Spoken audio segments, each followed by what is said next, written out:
Sir, ബംഗ്ലാദേശിൽ നിന്നിറങ്ങുന്ന blitz വീണ്ടും രാഹുൽ ഗാന്ധിയുമായി ബന്ധപ്പെട്ട ചില വിവരങ്ങൾ പുറത്തുവിടുന്നു. അദ്ദേഹത്തിൻ്റെ രഹസ്യ യാത്രകളാണെന്നാണ് സൂചന.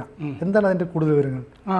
മുമ്പ് ഈ ബംഗ്ലാദേശിൽ നിന്നുള്ള ബ്ലിറ്റ്സിൽ വന്നിരുന്നത് രാഹുൽ ഗാന്ധിയുടെ ഈ വെറോണിക് കാർട്ടല്ലി എന്ന് പറഞ്ഞ ഭാര്യയും അവരിലുള്ള 2 കുട്ടികൾ, ന്യാക് എന്ന് പറഞ്ഞ 19 വയസ്സുള്ള കുട്ടി, മിനിക് 15 വയസ്സുള്ള കുട്ടി, അങ്ങനെ 2 കുട്ടികളുള്ള കാര്യമാണ് മുമ്പ് പറഞ്ഞിരുന്നത്. ഇപ്പോൾ എന്താണെന്ന് വെച്ച് കഴിഞ്ഞാൽ രാഹുൽ ഗാന്ധിയുടെ ഇടയ്ക്കിടയ്ക്കുള്ള വിദേശ യാത്രകൾ ഇന്ത്യയിൽ നിന്നുള്ളത് അത് പലപ്പോഴും വിവാദമാകാറുണ്ട്. ഇയാൾ ഇടയ്ക്കിടയ്ക്ക് അപ്രത്യക്ഷനാകുന്ന എവിടേക്കാണെന്ന് അറിയില്ല എന്നൊക്കെ ആമുഖമായിട്ട് പറഞ്ഞിട്ട് 2015 ഈ കുടുംബത്തിന് ചില സ്ഥലങ്ങളിൽ വെച്ച് കണ്ട ഈ രഹസ്യ യാത്രകളെപ്പറ്റി ആണ് ഈ പറഞ്ഞിരിക്കുന്നത് ബ്ലിറ്റ്സിൽ. അതിൻ്റെ കൂടെ മെക്സിക്കോയിൽ നിന്നുള്ള ഒരു കാർട്ടൽ എന്ന് പറഞ്ഞാൽ ഗൂഢസംഘം, ആളുകളെ കൊല്ലുക, പിടിച്ചു പറിക്കുക, കൊള്ള നടത്തുക, ഈ മാഫിയ എന്ന് പറയുന്ന ഒരു മാഫിയ സംഘവുമായിട്ട് കൂടിക്കണ്ടതായിട്ടും ആ റിപ്പോർട്ടിൽ പറയുന്നുണ്ട് രാഹുൽ ഗാന്ധി. അപ്പോൾ രാഹുൽ ഗാന്ധി ഈ വെറോണിക് കാർട്ടലിയെയും ആ 2 മക്കളെയും കാണാനായിട്ട് 2015 ഫെബ്രുവരി 16 ഇന്ത്യയിൽ നിന്ന് പോവുകയാണ്. 2015 ഫെബ്രുവരി 16 ആ 2 മാസത്തേക്കാണ് പോകുന്നത്. ഇവിടുന്ന് പോകുന്നത് തായ് എയർവേസിലാണ്, വിമാനത്തിൽ. പക്ഷേ ആ സമയത്ത് ശരിക്കും രാഹുൽ ഗാന്ധി പോകുന്നതിൽ സോണിയാഗാന്ധിക്ക് താല്പര്യം ഉണ്ടായിരുന്നില്ല. എന്താണെന്ന് വെച്ചാൽ പാർലമെൻറ്റിൻ്റെ ബജറ്റ് സമ്മേളനം നടക്കുകയായിരുന്നു.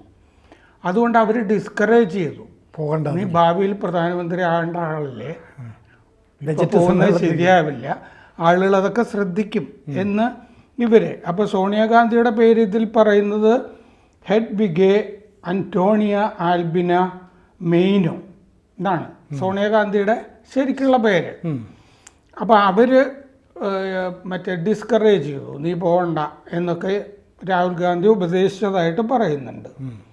ഈ രാഹുൽ ഗാന്ധി പക്ഷേ ഭാര്യയും പിള്ളേരുമായിട്ട് ഏർപ്പാടാക്കിയതാണല്ലോ നേരത്തെ, വേറെ കാർട്ടലും ഒക്കെ ആയിട്ട്. അതുകൊണ്ട് അയാൾ പോകും എന്ന് നിർബന്ധം പിടിച്ചു പോയി.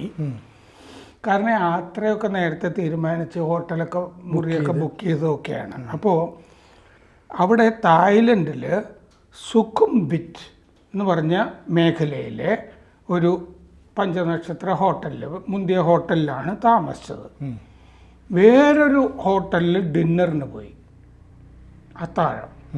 അപ്പോൾ അതിന് പോയി കഴിഞ്ഞപ്പോൾ അവിടെ ഒരു ഡെലഗേഷൻ, ഒരു പ്രതിനിധി സംഘത്തിനെ രാഹുൽ ഗാന്ധി പ്രതിനിധി സംഘവുമായിട്ട് കണ്ടുമുട്ടി കൂടിക്കാഴ്ച നടത്തി. ആ പ്രതിനിധി സംഘത്തിൽ 3 പേരാണ് ഉണ്ടായിരുന്നത്. ഇറ്റലിയിൽ നിന്നും മെക്സിക്കോയിൽ നിന്നും ഉള്ള ആളുകളാണ് അവർ. അതിൽ ജോസ് ഡാനിയല എന്ന് പറഞ്ഞൊരാളുണ്ടായിരുന്നു. ഈ ജോസ് ഡാനിയല എന്ന് പറയുന്ന ആൾ മെക്സിക്കോയിലെ ലോസ് സെറ്റൽ എന്ന് പറഞ്ഞ ഗൂഢസംഘം, മാഫിയ സംഘം, അതിലെ അംഗമായിരുന്നു ജോസ് ഡാനിയല, അതിൻ്റെ നേതാവ്. ഇയാൾ ഈ ഭക്ഷ്യധാന്യങ്ങൾ വിൽക്കുന്ന ആള് എന്നുള്ള വ്യാജനയാണ് രാഹുലിനെ കണ്ടതും വന്നിരിക്കുന്നതും ഒക്കെ.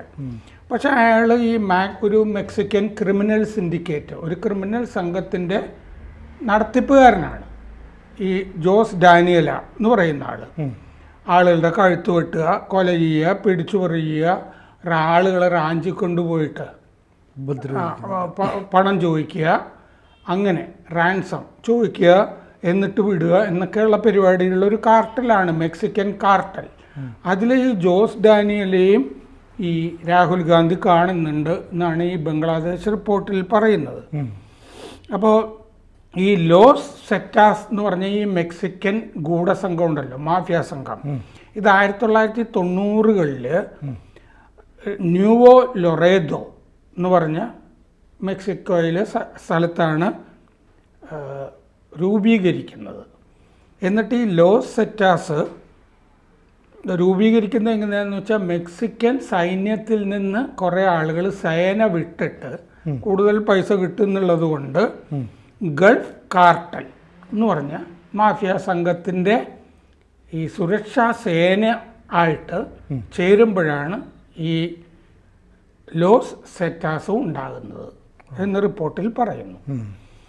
പിന്നെ ഇറ്റാലിയൻ നാർക്കോ കാർട്ടൽ, പിന്നെ പറയുന്നത് ആ ജോസ് ഡാനിയലിൻ്റെ കാര്യം പിന്നെ കുറച്ച് കഴിഞ്ഞാണ് പറയുന്നത്. പിന്നെ ഈ റിപ്പോർട്ടിൽ പറയുന്നത് ഹിമാചൽ പ്രദേശിലെ ഇറ്റാലിയൻ മയക്കുമരുന്ന് സംഘത്തിന്, മയക്കുമരുന്ന് മാഫിയയ്ക്ക്, നാർക്കോ കാർട്ടലിന് മരിജുവാന കൃഷി എന്ന് പറഞ്ഞാൽ മയക്കുമരുന്നിന് ഉള്ള ഹെറോയിനും ഒക്കെ ഉള്ള മരിജുവാന കഞ്ചാവ് കൃഷി ഹിമാചൽ പ്രദേശിൽ നടത്തുന്നുണ്ട് എന്നർത്ഥം. ഇത് സോണിയാഗാന്ധിയുടെ മെയിനോ കുടുംബം ഉണ്ടല്ലോ, ആ കുടുംബവുമായി ബന്ധപ്പെട്ട ആളുകൾക്ക് ഇതുമായിട്ട് ബന്ധമുണ്ട് എന്ന് കേൾക്കുന്നു എന്ന് റിപ്പോർട്ടിൽ പറഞ്ഞിട്ടുണ്ട്. ഹിമാചൽ പ്രദേശിൽ സാധാരണ നിങ്ങൾക്കോ എനിക്കോ പോയൊന്നും വീട് വെക്കാൻ പറ്റില്ല, കാരണം അത് അതിർത്തി മേഖലയൊക്കെ ആയതുകൊണ്ട്. പക്ഷെ പ്രിയങ്ക ഗാന്ധിക്ക് നേരത്തെ അവരുടെ ഭരണം നടക്കുന്ന കാലത്ത് അവിടെ വീട് വെക്കാനായിട്ട് പ്രത്യേക അനുമതിയൊക്കെ മന്ത്രിസഭ കൊടുത്ത് അവരവിടെ വീടൊക്കെ വച്ചിട്ടുണ്ട്. അപ്പോൾ ഇവിടെ ഇങ്ങനെ മെയിനോ കുടുംബവുമായി ബന്ധപ്പെട്ട ഒരു കഞ്ചാവ് കൃഷി നടത്തുന്നുണ്ട് എന്ന് ഈ ബ്ലിറ്റ്സിൻ്റെ റിപ്പോർട്ടിൽ പറയുന്നുണ്ട്. അപ്പോൾ ഈ യാത്രയിൽ 2015 ഫെബ്രുവരി 17 തായ്ലൻഡിൽ നിന്ന് കംബോഡിയയിലേക്ക് പോയി രാഹുൽ ഗാന്ധി ഈ കുടുംബത്തിൻ്റെ കൂടെ. എന്ന് പറഞ്ഞാൽ ആ വെറോണിക് കാർട്ടലിയും 2 മക്കളും അവരുടെ കൂടെ കംബോഡിയയിലേക്ക് പോയി. അവിടെ 11 ദിവസം ചിലവാക്കി. അവിടെ ചെന്നപ്പോൾ ഇങ്ങനെ ഈ കറുത്ത ടിൻഡ് ഒക്കെ വെച്ച് മറച്ച വാനിലാണ് സഞ്ചരിച്ചു കൊണ്ടിരുന്നത്, ആളുകൾ അറിയാതിരിക്കാൻ. 4 പ്രത്യേക മുറികൾ ഹോട്ടലിൽ ബുക്ക് ചെയ്തിരുന്നു, ഒന്നിച്ച് കഴിയുന്നു എന്ന് ആളുകൾക്ക് തോന്നാതിരിക്കാൻ വേണ്ടി. പക്ഷെ രാത്രി ഒരു ചെറിയ സ്വീറ്റിൽ, ജൂനിയർ സ്വീറ്റിൽ ഒന്നിച്ചാണ് ഈ കാർട്ടലിയും രാഹുലും താമസിച്ചത് എന്ന് അതിൽ പറയുന്നുണ്ട്. അപ്പോൾ Rahul Gandhi navy cap, mask വെച്ചിരുന്നു, നേവി ക്യാപ്പ് വെച്ചിരുന്നു, തൊപ്പി, പിന്നെ കറുത്ത സൺഗ്ലാസ് വെച്ചിരുന്നു തിരിച്ചറിയാതിരിക്കാൻ എന്ന് പറഞ്ഞിരുന്നു.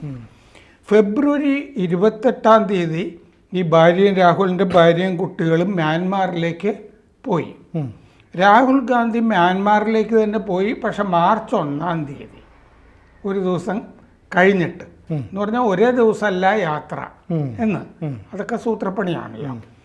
മ്യാൻമറിൽ 21 ദിവസം താമസിച്ചു. മ്യാൻമറിൽ 21 ദിവസം താമസിക്കുമ്പോൾ സെൻറ്റ് മേരീസ് കത്തീഡ്രൽ, യാങ്കോണിൽ സെൻറ്റ് മേരീസ് കത്തീഡ്രലിൽ, കത്തീഡ്രൽ ഓഫ് ദി ഇമ്മാക്കുലേറ്റ് എന്നൊക്കെ പറയാറുണ്ട്, ആ കത്തീഡ്രലിൽ പോയിരുന്നു. മാർച്ച് 22 വീണ്ടും തായ്ലൻഡിൽ മ്യാൻമാറിൽ നിന്ന് എത്തി. അവിടെ അയുത്തയ എന്ന് പറഞ്ഞ സ്ഥലത്ത് ബുദ്ധിസ്റ്റ് സെൻറ്റർ സന്ദർശിച്ചു. അത് അവിടെ 9 ദിവസം ഉണ്ടായിരുന്നു. ആ 9 ദിവസത്തിൻ്റെ ഇടയ്ക്ക് പല സ്ത്രീകളുമായിട്ട് രാഹുൽ ബന്ധപ്പെട്ടിരുന്നു എന്ന് റിപ്പോർട്ടിൽ പറയുന്നുണ്ട്. അതിലൊരു ഉസ്ബെക്കിസ്ഥാൻ സ്ത്രീ ഒരു രാത്രി ഒന്നിച്ചു കഴിഞ്ഞതായിട്ട് ഈ ബ്ലിറ്റ്സിൻ്റെ റിപ്പോർട്ടിൽ പറയുന്നുണ്ട്. എന്നിട്ട് എന്ത് ചെയ്തു എന്ന് വെച്ച് കഴിഞ്ഞാൽ ഈ തായ്ലൻഡിൽ വീണ്ടും ആ മെക്സിക്കൻ കാർട്ടലിൽപ്പെട്ട ജോസ് ഡാനിയലിയെ മീറ്റ് ചെയ്തു. രാഹുൽ ഗാന്ധി കണ്ടു. അപ്പോൾ കൂട്ടത്തിലൊരു സ്പാനിഷ് സംസാരിക്കുന്ന സ്ത്രീയും ഉണ്ടായിരുന്നു. ആ സ്ത്രീയുടെ കൂടെ അന്ന് രാത്രി ചെലവഴിച്ചു എന്ന് റിപ്പോർട്ടിൽ പറയുന്നു. മാർച്ച് 31 വിയറ്റ്നാമിലെത്തി. ഏപ്രിൽ 12 വീണ്ടും തായ്ലൻഡിൽ വന്നു. ഏപ്രിൽ 16 വരെ അവിടെ ഉണ്ടായിരുന്നു. ഏപ്രിൽ 16 ഇന്ത്യയിലേക്ക് തിരിച്ചു വരുന്നത്. ഫെബ്രുവരി 16 പോയ ശേഷം ഈ യാത്രയിൽ ഉടനീളം രാഹുൽ ഗാന്ധിയുടെ കൂടെ കോൺഗ്രസ് നേതാവ് പഴയ സതീഷ് ശർമ്മ എന്ന് പറഞ്ഞ ആളില്ലേ, അതെ, മുമ്പ് അമേഠിയിലോ മറ്റോ ഒക്കെ മത്സരിച്ച ഈ സതീഷ് ശർമ്മയുടെ മകൻ സമീർ ശർമ്മ ഈ യാത്രയിൽ രാഹുലിനൊപ്പം. പക്ഷേ ഈ ഭാര്യയുടെയും കുട്ടികളുടെയും കാര്യമൊന്നും അങ്ങേരെ അറിഞ്ഞിരുന്നില്ല എന്നാണ് ഈ റിപ്പോർട്ടിൽ പറയുന്നത്. പക്ഷേ സതീഷ് ശർമ്മയുടെ മകൻ സമീർ ശർമ്മ ഈ യാത്രയിൽ അകമ്പടി ഉണ്ടായിരുന്നു രാഹുലിന് എന്നും ഈ റിപ്പോർട്ടിൽ പറയുന്നുണ്ട്. അപ്പോൾ ഇത് 15 ഫെബ്രുവരി ഏപ്രിൽ കാലത്തെ ഈ രഹസ്യ സന്ദർശനങ്ങളെ പറ്റിയിട്ടുള്ള റിപ്പോർട്ടാണ്. ഇതുപോലെ എത്ര സന്ദർശനങ്ങൾ ഉണ്ടാവുന്നു. അദ്ദേഹം ഉടനെ ഇപ്പോൾ ഈയിടെ അമേരിക്കയിലും പോകുന്നുണ്ട്. ഇടയ്ക്കിടയ്ക്ക് ഈ തായ്ലൻഡ് ബാങ്കോക്കിലൊക്കെ പോകുന്നതായിട്ടൊക്കെ വാർത്ത പെട്ടെന്ന് നമ്മുടെ രാജ്യത്തു നിന്ന് അപ്രത്യക്ഷമാകുന്നതും വാർത്തയിൽ അപ്രത്യക്ഷമാകുന്നതൊക്കെ വരാം. മറ്റേ മോദി പോകുമ്പോൾ എവിടെയാണ് പോകുന്നതെന്ന് കാലേക്കുട്ടി ആളുകളോടൊക്കെ പറഞ്ഞിട്ടാണ് പോകുന്നത്. കാരണം മോദിക്കൊന്നും ഒളിച്ചു വെക്കാനില്ല. രാഹുൽ ഗാന്ധി പലയിടത്തേക്കും പോകുന്നത് എന്തിനാണ്, ഏതിനാണ്, ആരെ കാണാനാണ് എന്ന് അറിയാതെയും വ്യക്തമല്ലാതെയുമാണ്. അപ്പോൾ അദ്ദേഹം ഇങ്ങനെ രഹസ്യ സന്ദർശനങ്ങൾ വഴി കുടുംബജീവിതം നയിക്കുന്നു എന്നാണ് മനസ്സിലാകുന്നത്. കുടുംബജീവിതവും ദാമ്പത്യവും നയിക്കുന്നതാണെങ്കിൽ അത് രഹസ്യമാക്കി വെക്കേണ്ട കാര്യമൊന്നുമില്ല. ഇത് തുറന്നു പറഞ്ഞ് എനിക്ക് ഭാര്യയും പിള്ളേരും ഉണ്ട് എന്ന് പറഞ്ഞ് ജീവിക്കാവുന്നതാണ്. കൂടുതൽ വാർത്തകളും വിശേഷങ്ങളും നിങ്ങളിലേക്ക് എത്താൻ ABC മലയാളം സബ്സ്ക്രൈബ് ചെയ്യുക, ബെൽ ബട്ടണും അമർത്തുക.